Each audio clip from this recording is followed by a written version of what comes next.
Nous méditons l'Évangile selon saint Luc, chapitre 11, versets 42 à 46.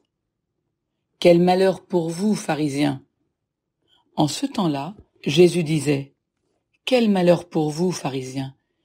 Parce que vous payez la dîme sur toutes les plantes du jardin, comme la menthe et la rue, et vous passez à côté du jugement et de l'amour de Dieu. Ceci, il fallait l'observer sans abandonner cela. Quel malheur pour vous, pharisiens! Parce que vous aimez le premier siège dans les synagogues et les salutations sur les places publiques. Quel malheur pour vous! Parce que vous êtes comme ces tombeaux qu'on ne voit pas et sur lesquels on marche sans le savoir. Alors, un docteur de la loi prit la parole et lui dit, « Maître, en parlant ainsi, c'est nous aussi que tu insultes. » Jésus reprit, « Vous aussi, les docteurs de la loi, malheureux êtes-vous, parce que vous chargez les gens de fardeaux impossibles à porter, et vous-même, vous ne touchez même pas ces fardeaux d'un seul doigt. » Prière. Seigneur, lorsque je lis cette parole, je me sens bien loin des actions des pharisiens. Mais est-ce vraiment le cas? Aide-moi à scruter mon cœur avec ton regard. Demande.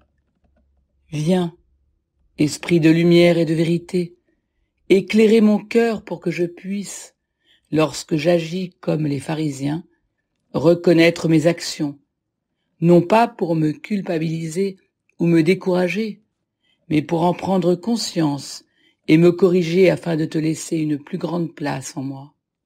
Réflexion. Point 1.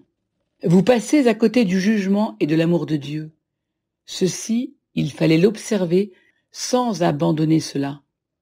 La rue dont il s'agit ici est une plante sauvage. Non seulement on veut imposer la dîme sur les plantes cultivées, comme le prescrit le Deutéronome, mais on inclut même les plantes sauvages.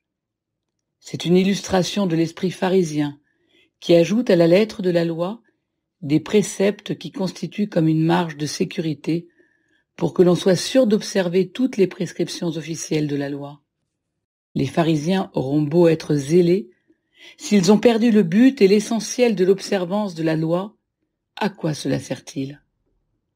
Si les règles de la religion ne me mènent pas à l'amour de Dieu et de mon prochain, à quoi cela sert-il?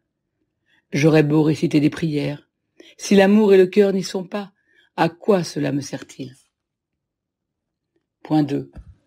Quel malheur pour vous, pharisiens, parce que vous aimez le premier siège dans les synagogues et les salutations sur les places publiques. Les pharisiens aiment bien paraître. Ils aiment les premières places dans les synagogues. Ils sont à la recherche de l'admiration des autres. Les pharisiens sont tournés vers eux-mêmes, et Jésus dénonce leur façon de faire et leur vanité. Cette manière d'être est très différente de ce que Jésus est venu nous enseigner, à savoir l'humilité, le service et l'amour de Dieu et du prochain. Suis-je à l'écoute des besoins de mes proches, ou bien ne suis-je centré que sur mes propres besoins? Dans mes actions et dans mes engagements, suis-je à la recherche des honneurs et de la reconnaissance des autres, ou bien ma seule intention est-elle de faire la volonté de Dieu? Point 3. Alors, un docteur de la loi prit la parole et lui dit, « Maître, en parlant ainsi, c'est nous aussi que tu insultes. » Ce docteur de la loi se sent accusé par Jésus et s'indigne de ses remarques. Ce n'est facile pour personne d'accueillir une remarque sur son comportement.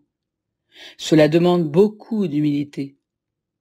Lors d'une observation à mon égard, qui provient parfois de mes proches, suis-je assez humble pour remettre en question mon comportement, ou bien est-ce que je ferme mon cœur en croyant que j'ai raison? Dialogue avec le Christ. Seigneur, tu as dit à 3 reprises aux pharisiens, « Quel malheur pour vous !» Le chemin des pharisiens, chemin de la loi pour la loi, chemin des apparences, de la vanité et de l'orgueil, ce n'est pas le chemin voulu de Dieu. Par ton intervention auprès des pharisiens, tu m'enseignes à me préserver de ce chemin qui n'est pas le tien. La religion n'est pas réduite qu'à une application de la loi, mais à l'amour pour Dieu et pour mon prochain. Résolution. accomplir un geste d'amour envers quelqu'un de façon désintéressée.